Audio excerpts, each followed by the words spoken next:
Hold on, I gotta share screen first. That's right.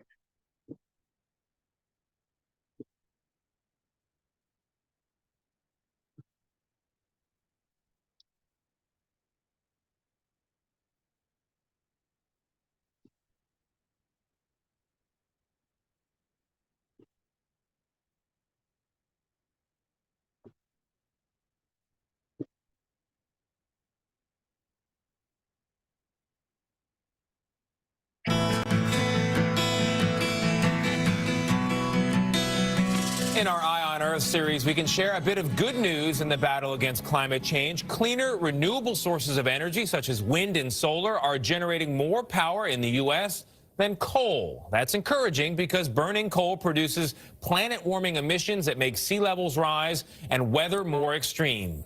CBS News senior environmental correspondent Ben Tracy visited a school district in Arkansas that's turning sun rays into paydays. Let's review real quickly. Jeannie Repke has been a teacher in Arkansas for 24 years. Why are you a teacher? Oh my gosh, the students. Absolutely, completely the students. Can I assume you don't do this for the money?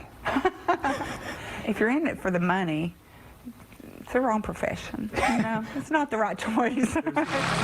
Repke's school district in Batesville, Arkansas, prides itself on putting students first. But when it came to paying its teachers, Batesville was next to last in this part of the state. Salaries averaged about $45,000. And we weren't keeping people because of that. Michael Hester is Batesville's superintendent. He was losing teachers and having a hard time getting new ones to move to this rural Arkansas town of about 10,000 people. People aren't in this business obviously for the money, but they should not have a vow to poverty to teach either. Thank you. Jeannie Repke has been working 5 nights a week at the local community center just to make ends meet. But then she started hearing a rumor. Oh yeah, teachers love to talk. About an unusual solution to Batesville's budget problems. At first you're like, what's that about? Really, what's that about? That would allow this school district to truly live up to its name. Don't sleep on Arkansas. We'll surprise you every time. The school took an unused field out back and filled it with hundreds of solar panels. It also put up a new solar canopy stretching across the entire front of the high school. In all, nearly 1,500 panels aimed at recharging Batesville's budget. Batesville's the pioneers, and they really did pioneer solar in Arkansas. Rick Vance works for the local energy company that helped the district save more than $600,000 in utility costs. They did it at a time when no one else was doing it, and when now everybody's doing it. Solar power costs a lot less than it used to, mainly because it's now cheaper to make the panels. In the past decade, the price of solar has dropped 89%. So to both save money and the planet, more than 7,000 schools across the country are now using solar power. That's up 81% in just 5 years.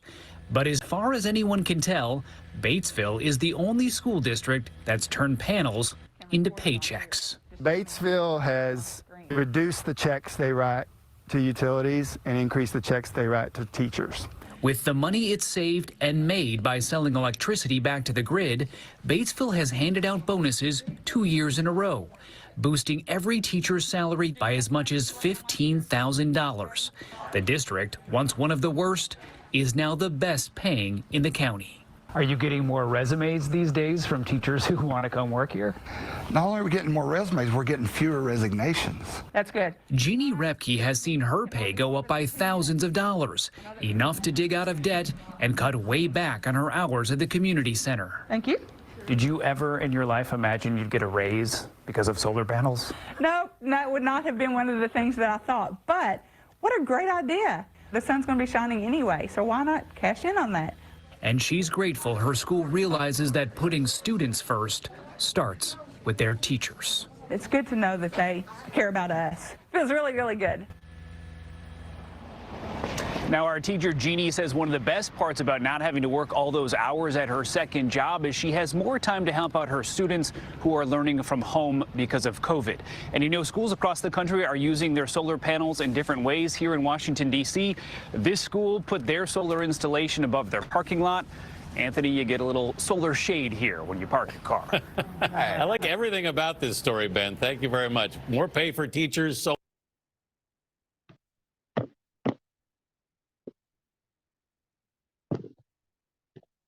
All right, make sure I push the right buttons here.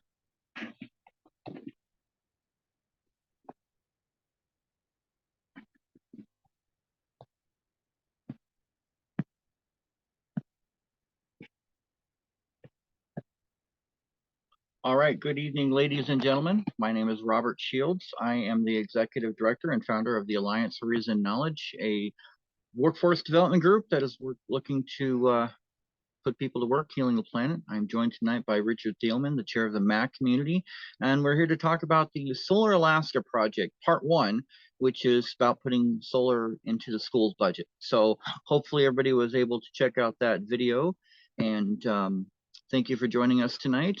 Give us a little inspiration here. I got a slide presentation that we're going to go through, and then we will do a round robin of questions to try to help everybody move forward. Let's see here. Okay, so can everybody hear me now? Okay, so we got a mic check here. So I'm going to share my screen and do this presentation. It's already recording, so.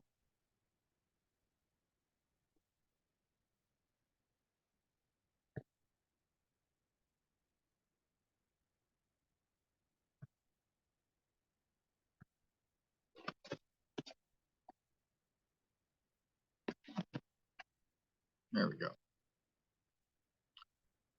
All right, ladies, gentlemen, and non-binary citizens, welcome tonight. Our presentation is about solar in Alaska. This is not a new idea, but it's a new way of doing things. We've recently been hearing about wind power using a power purchase agreement, and this is something very, very similar, but on a slightly different scale. Obviously, if we're not investing in education, what's the point in investing in anything else? And so we're here to find out how we can use these simple solutions to help with one of our major issues, our budgets for our schools. So my name is Robert Shields. I'm your host and the founder of the Alliance for Reason and Knowledge. Our mission is to put people to work healing the planet. We are a 501c3 that has been established in Alaska since 2011, and then since 2021, we've been working on establishing chapters in other states in order to be able to bring workforce development that mainstreams the regenerative economy into the commonplace nomenclature. Part of how we do that is by the focus on capacity building campaigns.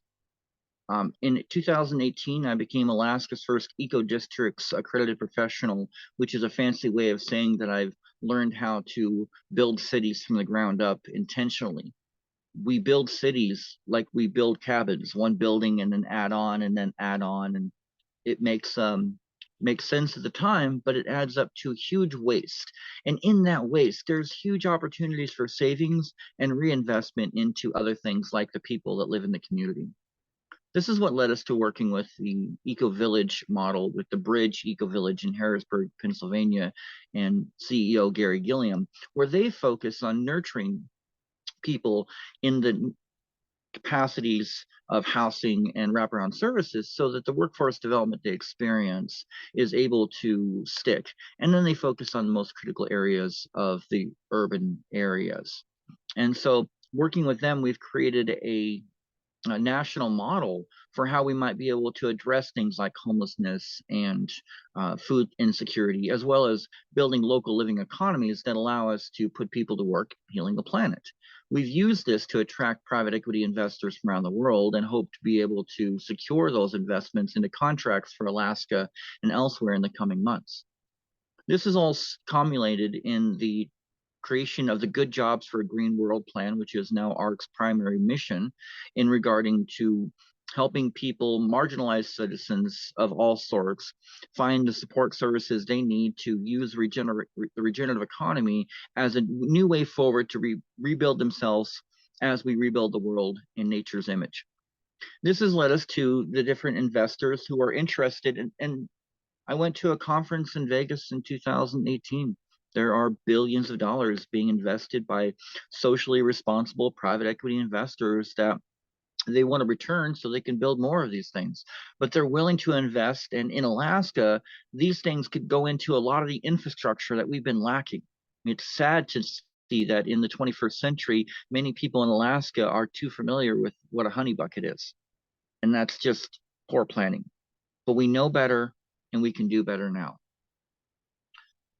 In 2023, we managed to get one of the developers, a former city council member, Mark Hewitt, to work with Gary and provide us a letter of interest demonstrating that these investment dollars were out there.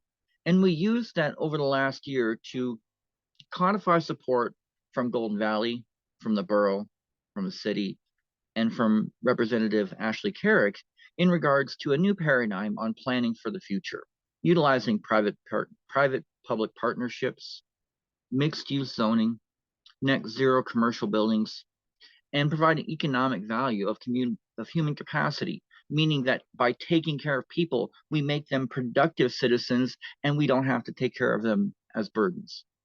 This isn't going to work for everybody, but it's a good solution for a lot of things. So what is community power? As I mentioned before, we've talked about the interest in community wind. We've seen solar in Alaska before on homes and residential systems. We've seen them on the administration building, and we've seen them at the university. Basically, community power is defined as an energy system, wind, solar, geothermal, biofuels, microhydro, that enhances conservation with heat or electric generation, resulting in financial value for multiple community members. Several financial models exist that allow communities to pool their resources, aggregate the cost, and share in the risk reward of overcoming barriers to critical infrastructure development. Capacity building energy systems power an industry of innovation that creates jobs while nurturing a green world. This all is happening in other places around the world, and Alaska is ready. So that's why we're here tonight, and we thank you for our time. Building community, career opportunities, and securing the future are all profitable outcomes from these investments. We know this because over the last decade, the Alliance has organized and held the annual solar tours in conjunction with the American Solar Energy Society, which organized the tours on a national basis. And all of these projects that you're seeing on the screen before you are projects that are here in Fairbanks. They've created jobs, they've provided security, and they've provided prosperity. Now, one of the best things I like about the solar tour, well, there's two things. One, my favorite is actually the 6 Robleys installation up on 30th Avenue. The reason I like that one so much is because that was purely a corporate decision. There was no green philosophy or ideology. They just wanted to save money. And that's important because that's how these projects get replicated, and that's how these concepts, these hobbies become mainstream. So we know solar works in Alaska. And then the other thing is that there's lots of solar panels all over this town. But for some, it actually took going on the solar tour to realize this. They came up to me afterwards and says, I've lived here for years and I didn't realize there were solar panels everywhere until I went on the tour. And that's kind of why I asked you here tonight, because showing what's possible helps us recognize what we can do here. Solar works in Alaska and we can bring it.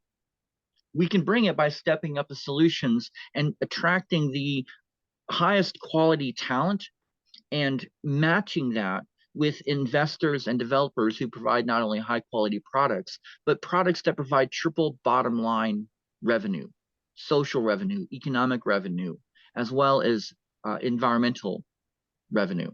And these companies do this. Solar on Earth is the second largest company developer in the country. They're not going to come in and just push everybody out the side. They'll do the big heavy lifting, and then they'll work with local installers and local contractors and local labor, some of which are just trained getting out of school to install these systems. They've developed thousands of systems over the years, and they have decades of commercial experience. I believe the owner, Nate McCarthy, came from Solar World, which is the largest. So we've bundled that with Patrick Reagan in Indiana, doing Crossroad Solar.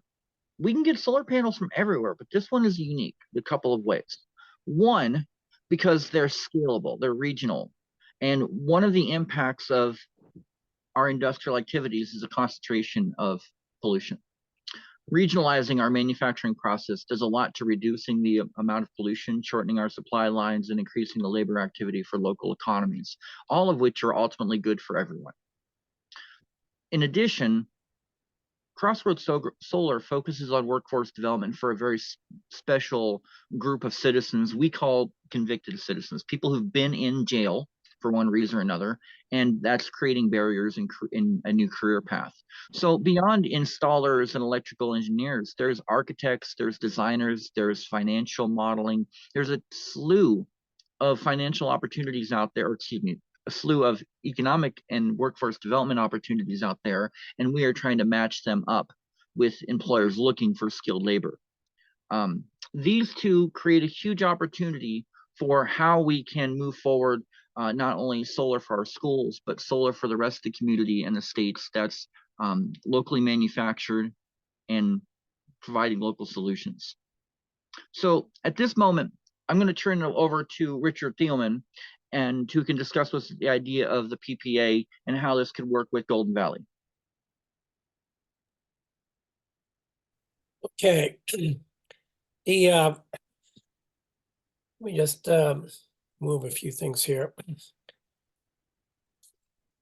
I was also the vice chair when we looked into community solar for GVEA, and the conclusions we came up with also in looking at Chugash's proposal, which was turned down by the RCA, is we have a two-pronged problem. One is to get it past the RCA, and two, to work with the paying entity. In this case, it would be the borough, which has the budgets for the school districts, who get the school districts or get the responsible party to get on board with putting solar panels up on the roof. The utilities, whether it be GVEA or Chugash or Matsu or any of the ones along the rail belt, they're going to have to petition the RCA for a rate case. And that is because the amount of solar panels that are going on the roof is going to be substantial. So they will have to have a separate tariff and a separate rate case. That takes a significant amount of time. And right now, GVEA has one person, Daniel Heckman. I believe Chugash has two people that do it. And that's basically a full-time job, is chasing the RCA to get a rate case. Rate case is part of all the moving parts. You do the math. How much is it worth? How much is this? And when people think, oh, I'll just sell the electricity back to GVEA when I'm not using it, that's a kind of misnomer, because GVEA is not going to buy that power for the same price that it sells it to you. So the concept here is all these solar panels that we put on the schools, we want it to stay there. We want the schools to use that power up within their system. And the computers and the smart meters that we have can be done, even though the power is going into the grid. It can go back out to some of the other school buildings, some of the other administrative buildings, and as such, that power can stay within. In concept, these are really good ideas, but the devil's in the details, and it takes a couple of full-time people to chase the numbers, chase down the people. You have two people to deal with. You have the person at the borough who's actually responsible for the school building and paying the bills for the school buildings. And then you have the maintenance people that, believe me, they'll be the first one to say, we need a new roof. And we've heard that there are about 3 buildings here in Fairbanks where the schools need new roofs. There's no way we're going to put solar panels up on those roofs until we get the roof fixed. So you have a lot of moving parts, and in the basic principle is sound. We developed that community solar project for GVEA. There's a lot on their plate right now. I think we could go forward with a community solar project, but GVEA is in the middle of doing a lot of things.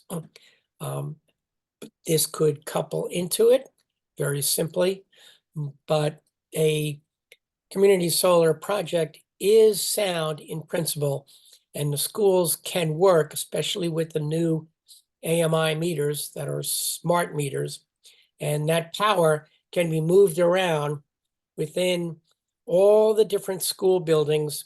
Some of them may not have any solar panels on them, but that power from one building can be sent to the other. So in concept here, it's a good idea. But as I said, the devil's in the details, and it requires a significant amount of dedication and a team to go over those humps and to get it passed.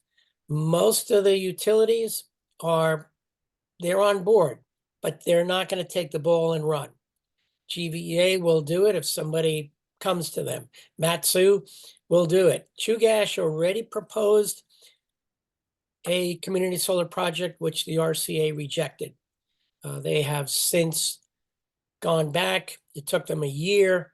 They rewrote it, submitted it. It was rejected again. Chugach is not giving up. They're changing it, and they're in the process of resubmitting it for the 3rd time. So that gives you an idea of some of the processes. And by the way, the main reason why the RCA rejected it was, according to the rate structure that Chugach put together, it didn't benefit enough people. So the idea of using the schools to benefit the schools, that's, I think, a clean concept and could actually get past the RCA. And again, that's just my opinion. All right. Well, thank you for that insight, Richard. We'll take some questions here in just a moment. So as Richard said, this isn't new. People have been trying this in Alaska. People have successfully done this in the United States over the last decade many, many times, so much so that there's actually a community guide for community solar for different countries, different rates, but it shows we can do it. And we've been through the process. We've been working on this for many, many years. Richard and I think this is like the 3rd time we've tried to develop some kind of a solar project or get solar into the borough, into the grid. And so we've been at this for a long time, and we've come to this solution because we believe it's the simplest and the most likely to get the most support, which is what we need in order to be able to get the boroughs to negotiate with the utilities, and aligned with the other utilities and other boroughs go to the RCA with a simple project that benefits everybody. And right now we're at the point of the power purchase agreement, which is what we're here tonight for, is to get support for that goal. And the objective is clear: to encourage Anchorage, Matsu, and Fairbanks boroughs to negotiate with Solar on Earth and their respective utilities on a series of power purchase agreements that positively impact the school's budgets, staff today, and students for generations to come. Now, what we're asking you to do is to take what you've learned here tonight, share, listen to concerns, ask questions, learn some more, and repeat the cycle. This is happening all over the place, and we're trying to make it mainstream here in Alaska. We're asking for your help tonight to help expand the narrative and get more people talking about this, and take this to your respective bodies and help us put together a plan that'll work and that we can submit to the RCA and get approval and move forward with. So with that in mind, I do want to mention that the reason we've chosen Solar on Earth as the designer is largely because one of the things that Richard pointed out is that we're workforce poor. You know, even if we wanted to, even if everybody wants to do this, someone has to put together the RPAs, you know, put all together the materials. We've done that. Solar on Earth gives us a clean opportunity to work with a professional to get good results while working with local installers. So this is an Alaska First project that will put Alaskans to work and benefit Alaskans over and over again. The second thing is that we acknowledge that the roofs may not be the places that these projects go. On the school grounds themselves may not be where the actual solar plants go. These are going to be part of the negotiations, but the first step is getting a good rate so that Solar on Earth deems it valuable enough to do all of this work for us and to provide us with a turnkey solution. So anyway, with that in mind, I will try to push the right buttons here and open the floor to questions. We have a couple of people in the room tonight, so what I like to try to do is to go around and do a round robin of question, and I will start with Nick. How are you doing tonight, Nick? Pretty good. Are you able to hear me? Yes, sir, we are. All right. Yeah, this is exciting stuff. This is right in line with part of the reason why I ran for Borough Assembly. Obviously, this need for the use of renewable energies to exactly drive down energy costs and provide jobs. I see through the presentation, you know, a viable solution and at least proposal. Sounds like we need to get the buy-in for a good rate, I guess, that GVEA would be buying the power and then passing on those savings to the borough. Is that how I understand it? Richard, I think that's a question true. That is how it would go, right? They would ultimately yeah, to a certain point. We're really not interested in selling the power to GVEA. What we're interested in doing is utilizing that power on site. And it doesn't necessarily have to be in that building. We could share that power with another building. With smart meters, we can determine how much power those solar panels are generating. So the issue here is we're not trying to be another utility company. Solar on Earth, as being the main entity, is going to enter into a purchase power agreement with GVEA so that any excess power that's utilized will be purchased by GVEA. At the same time, GVEA will recognize that the power that's generated by the solar panels is power that GVEA will not be charging the schools for. So if we can get to a point where the entire school's power requirement is matched by the solar panels, then they have a net meter of zero. They have a zero bill. And that would be awesome. Of course, that is pie in the sky. We have 4 months out of the year when school's in session and the sun doesn't shine. So, you know, that goes on the average of things, that's, yeah. But the reality is, yeah, there's times when, like it or not, the school district will be buying power from GVEA. So that was going to be just, I just want to just exactly play a little bit of devil's advocate for when this, you know, gets going down the road.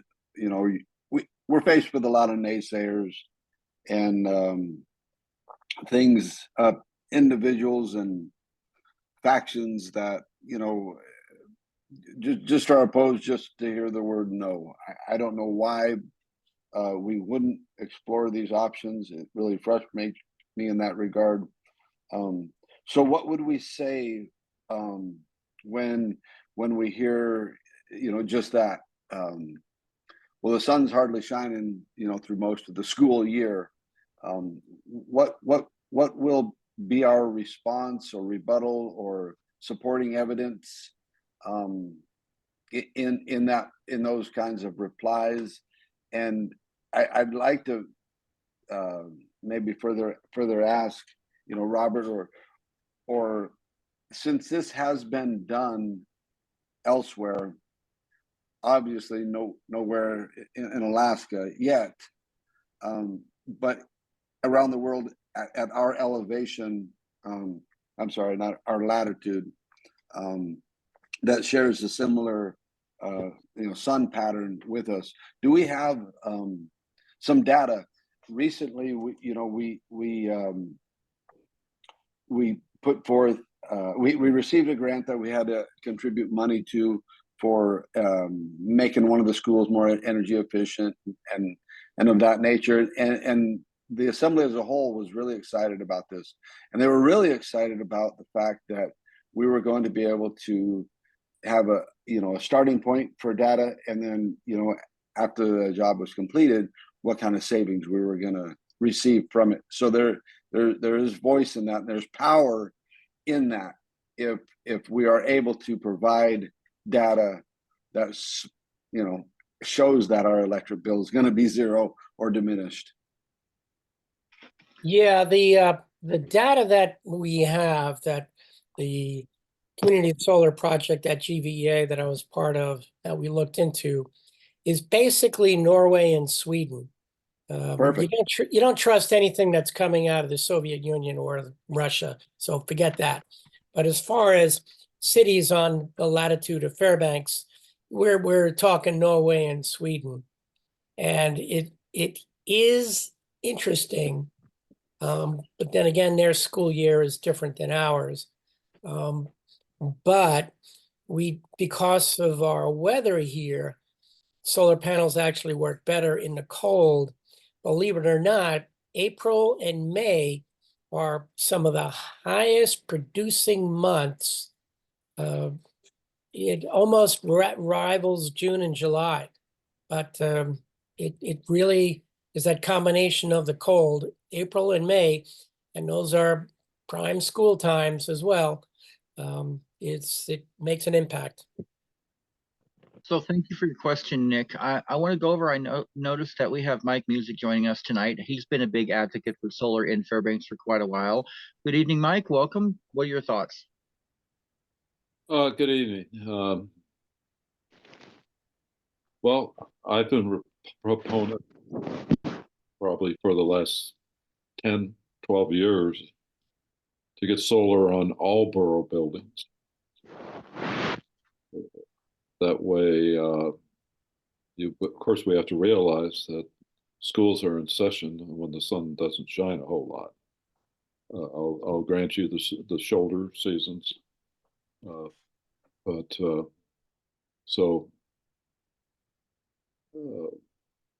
I think we need to look beyond schools personally, but that's a good place to start, and it's a good place to educate the community on our schools. It seems to be the purpose of schools.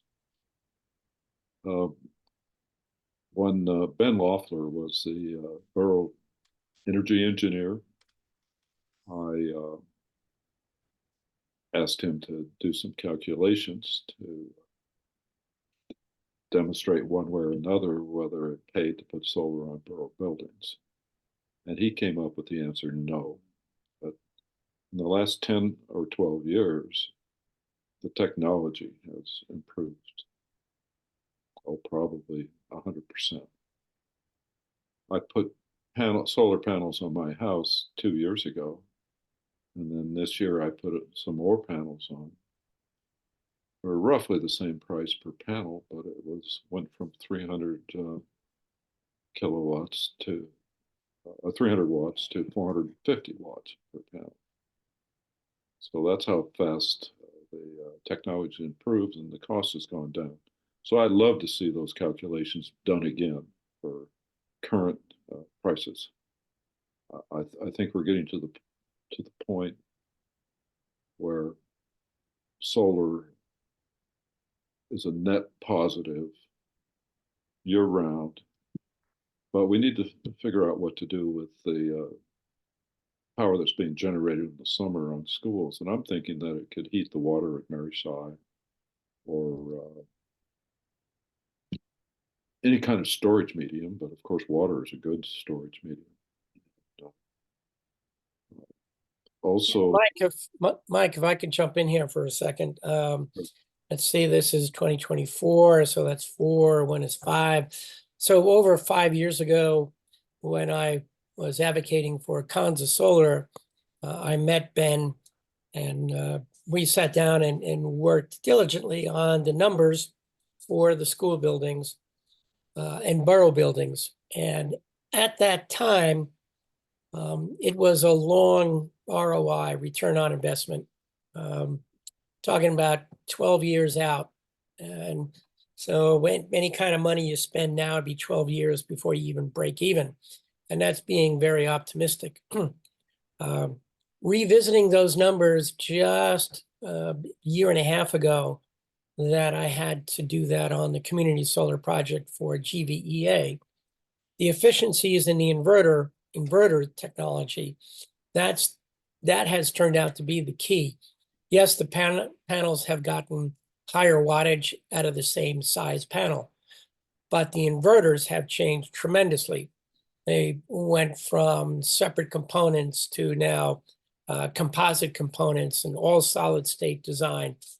And inverter efficiency, especially when you're dealing with the size of a school building, we now are looking at commercial inverters. So this would be something that GVA would be interested in, instead of the little homeowner inverters that behind every panel there's a little box and you're good to go. A commercial inverter really extracts all the energy it can out of taking that DC and making AC. So the numbers have changed.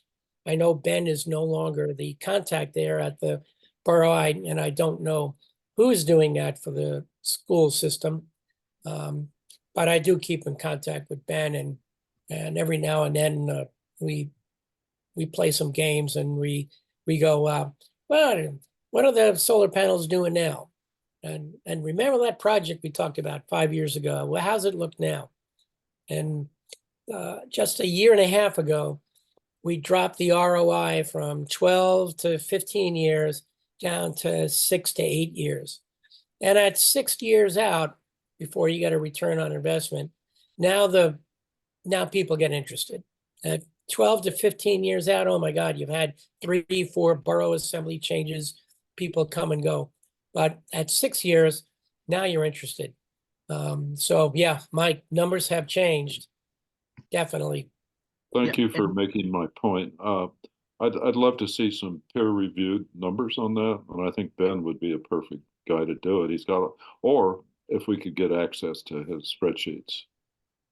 He did it for the whole borough. He was hired predicated on the concept that the energy savings would pay his salary, and I think he quadrupled his salary. I don't know the real numbers, but he more than saved what we paid him many times over. And I think now that renewables, wind and solar, have gotten so cheap that it just makes economic sense as well as environmental sense and social sense to go renewables and clean up the air in our community, especially around our schools. Thanks, Mike. Actually, this is a good segue because a couple of the unique elements of this program are looking at how we can keep the power on site. Power generated on site gets you full value of that power. And then storing it or finding other uses for it so we keep it behind the meter is the best way to get full value from it. The calculations have been done as to how much we would get if we sold the power back to Golden Valley. And as Richard's already established, it's the law, it's possible, but it's not the best return on the bucks. So I see that we also have CJ joining us from Anchorage tonight. So CJ, do you have any comments or thoughts on this ideas or the idea of storage? And yeah, I've got several. I mostly I'm a mechanical engineer and I have my own solar projects that I work on for myself. So I'm always interested in what everyone else is doing and hearing about things that are coming out or even proposed. Um, as far as storage, I am for solar. However, I am also of the mind that in Alaska, with our darkness that we have, it should be coupled with batteries and for storage, and also other forms of generation, such as wind, which we have no shortage of, which could also be used to help generate and store energy, which is more beneficial during winter months when you have those two coupled together. And then looking into, you mentioned Norway, and like, what is it? 99% of the electricity production in Norway is hydroelectric. They are installing and doing a lot of solar projects that are benefiting them as well. However, it's not quite there yet as far as getting on that board and making a significant swath in that pie chart. And their wind power is a small fraction as well, but even that's at 1.6 terawatts. They've got the hydroelectric is 86 terawatts, which is massive. And then the solar is just a tiny fraction of that, but it is a good source of energy. They are gearing up and using it. And hopefully eventually they'll get to the point where they can use photovoltaic panels that are far more efficient, like the bifacials that are coming out now, which are 11 to 15% above just the monocrystalline solar panels. And so that technology is very important, not just having solar, but having the right kind of solar. If you're going to have solar, you want to have the most efficient solar that you can have, especially in Alaska, where bifacials, if you have a reflective ground surface, which we do in the winter, of course, with snow, you're going to get more benefit out of that with bifacial panels than you are with having nothing there. And the same thing in the summer. That's why there's actually plants that point mirrors at massive solar arrays that collect that sunlight and concentrate it and take what would normally be insignificant into something substantial. So when I see projects like this are definitely ambitious and they have potential, but to make it work as an engineer, I look at everything as an engineer. You get people that come up here from Lower 48 and want to build a building, and they don't think about the frost heave. They don't think about what the environment is going to do when they put that building in. Our earthquakes and our standards that we have up here are much higher than other places. And the same goes with solar and generating electricity with our periods of darkness. And I'm definitely not trying to rain on anyone's parade, because I think this is amazing. And I love the fact that you're even here talking about this and making headway just by having a conversation about it is something that everybody should be doing, because it is the future. But we want to do it right. And I believe that comes with the technology that is evolving and that we even have in place now, like I said, with the bifacial panels and using energy storage coupled with other forms of generation. One of the things that we have up here, which I've looked into significantly, are thermal vents, which are everywhere in Alaska. And just this is an example. It's not, that's a huge study that would need to be done, but solar is something that you can get on board with. It's right there. We all know we have the sun. We have all this potential energy that we're basically just wasting every day by not collecting it. And that would be great if we could have that change. But again, I believe that battery systems would need to be in place. And I'm addressing the concern with, you're putting them on a school or anywhere else. You look at how many kilowatts does that use in a year? How much are you going to generate? How much is the cost of installing the solar panels? Are we using the best solar panels we can possibly use? And if we couple that with wind electric generators, then that actually becomes more achievable. And they can both charge the same solar banks. You mentioned inverters. There are, of course, you're going to have an entire system that your solar panels connect to before it gets to a battery bank that causes it to have a nice trickle effect where it can store the energy for use at night in dark months, and even overnight if you're not in the building and the wind is going, you're generating electricity with the sun not there. and you're still pulling power from the same bank. So that's just something to consider. And I turn the floor back over to you. I'm going to go ahead and mute.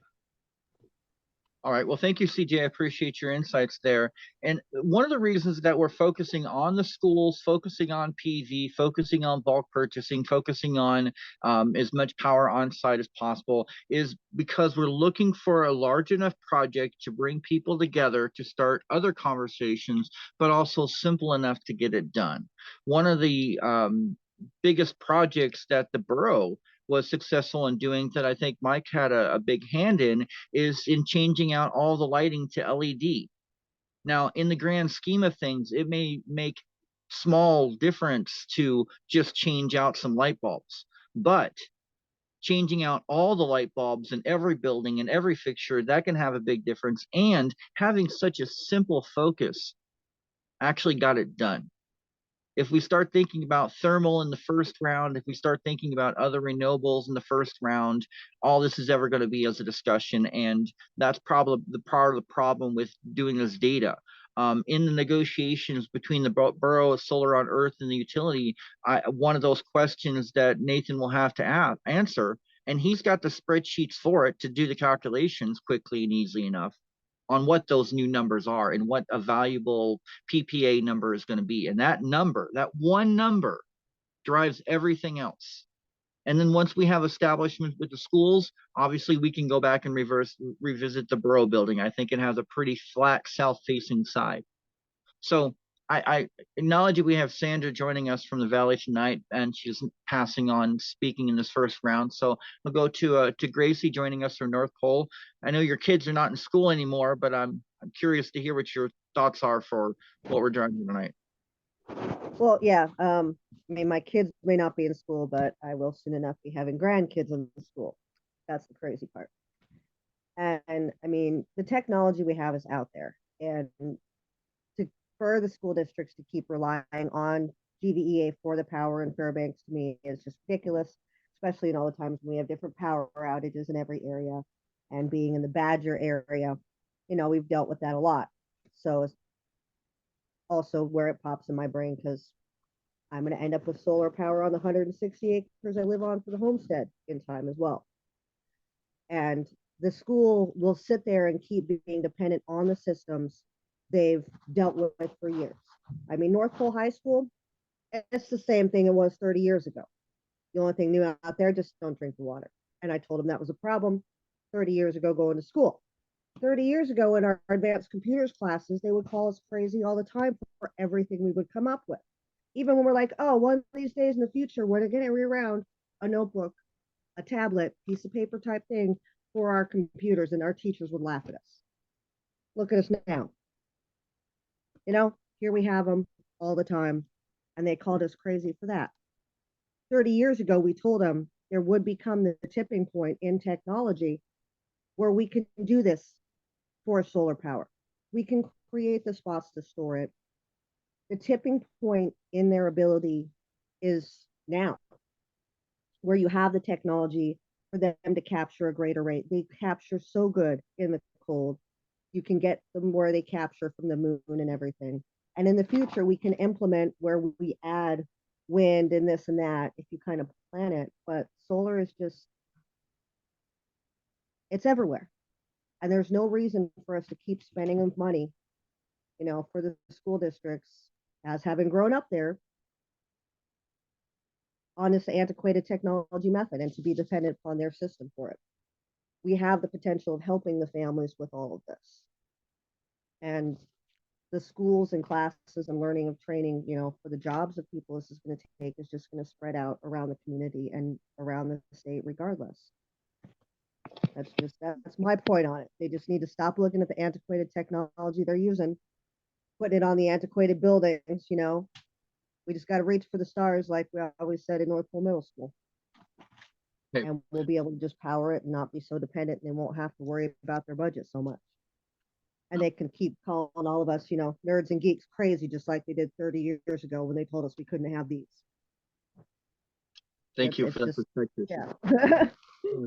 Thank you for joining us. We're crazy because we're going to achieve what they keep telling us we can't do.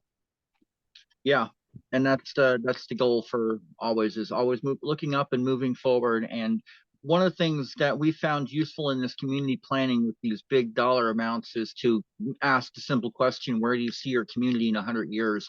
And I think one of the things that we can all agree on is 100 years, we'd like to see our schools and our public buildings outfitted to the degree that's reasonable with solar. So I want to go through it, and I see Mike's got your hand up. So what you got, Mike? Thanks, Robert.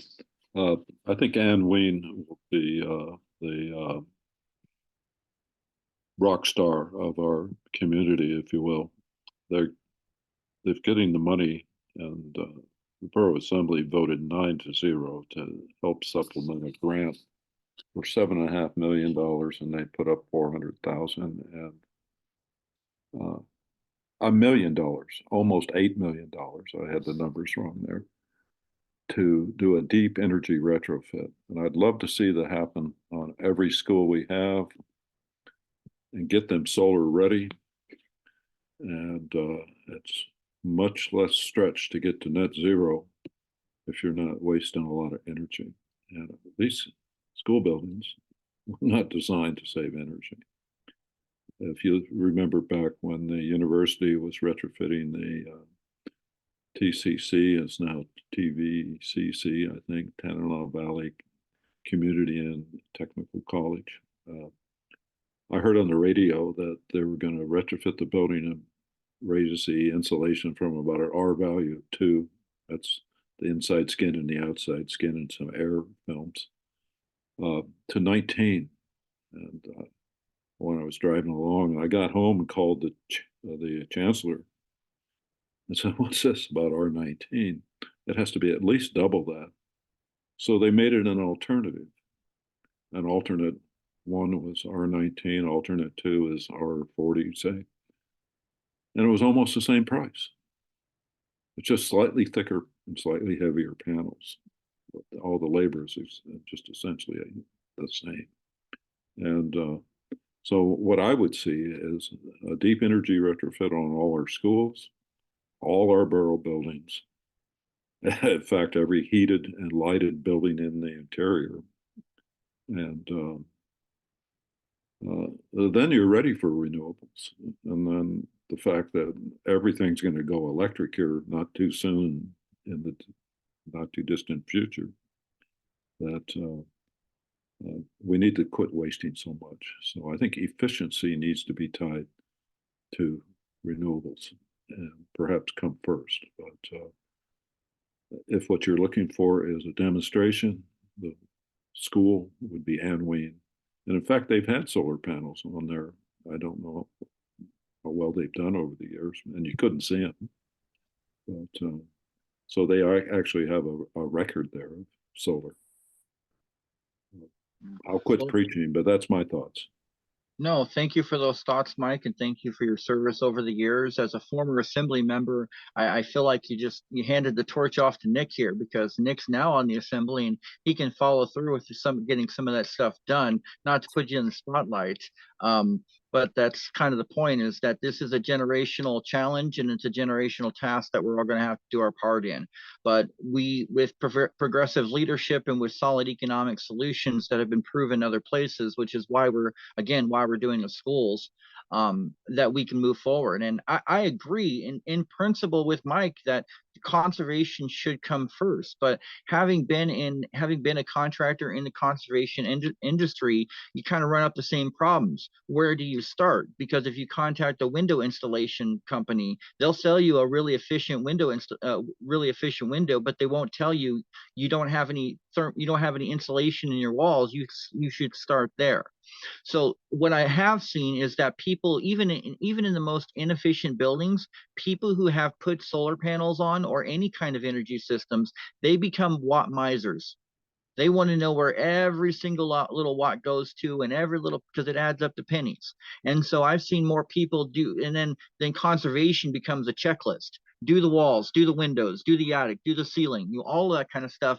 And it's just a motivation, kind of like a bikini hanging on the wall, ready for summer, spring. But these things are possible, and we just need people like yourselves who are willing to share your experience, especially to the borough and to the city. Like I said, our next step is in this is to encourage the borough through a resolution to negotiate with Solar on Earth and the utility, in this case Golden Valley, to put together a special rate case for this Solar for Schools project, and then to pair that with Chugiak and Anchorage in order to be able to take to the RCA a simple, straightforward solution that works for everyone and make it very, very, very difficult for them to say no, only because we're providing such rock solid solutions on why they should say yes. So I'll go around and do a last bit of questioning if anybody has any questions or anything. So Richard, is there anything? Oh, actually, you want to start, Nick? Yeah, so I'm excited about bringing this forth, sponsoring what I can do for our common goal here, and that would be helping generate a resolution. It sounded like to negotiate for the borough to negotiate with Solar on Earth in conjunction with some of its partners, Chugiak you mentioned. I don't know if some of the issues that are processes that I've seen, and I do have to be honest with you, I'm very, very new at this assembly, and the goings on. I'm still learning, but I'm really wanting to dive in, and I'd be proud to have my name on this resolution. But sometimes they come back with, well, why hasn't this gone out to like a 3-bid process? And I don't know, the ways around that, or maybe Mike can help guide me in some of that direction. And I know I have support from. I